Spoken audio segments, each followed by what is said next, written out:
এবং সেদিন হাসরের ময়দানে পাপী জাহান্নামী নাফরমানের কি হবে সেই কথাটা সংক্ষেপে আল্লাহ তাআলা এখানে উল্লেখ করেছেন।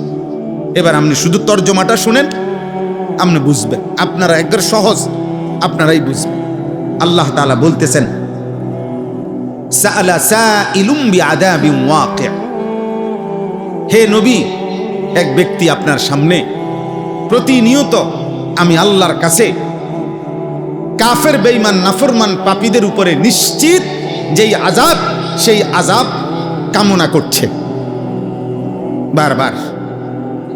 আপনি বলে দেন লিল কাফিরিনা, এই আযাব কাফেরদের জন্য নিশ্চিত হবে। লাইসা লাহু দাফি', পৃথিবীর কোন শক্তি, জমিনের কোন শক্তি আল্লাহর এই আযাব থেকে ফিরাইতে পারবেন, ফিরাইতে পারবেন। কেন?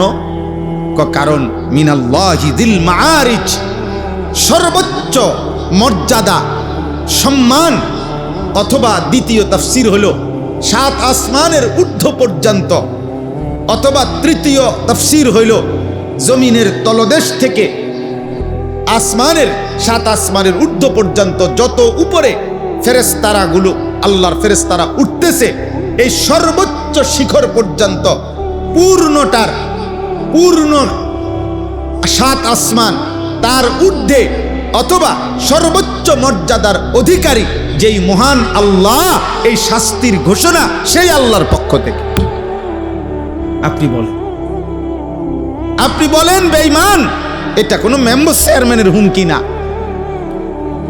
এটা কোনো এমপি মন্ত্রীর হুমকি না, এটা 7 আসমান ও জমিনের যিনি মালিক, এটা গোটা কায়নাতের যিনি মালিক, আমাদের অস্তিত্বের সবকিছুর যিনি মালিক, জাররা জাররা বিন্দু বিন্দু সেই যার মালিকানাধীন, সেই তার পক্ষ থেকে এই আযাবের ঘোষণা।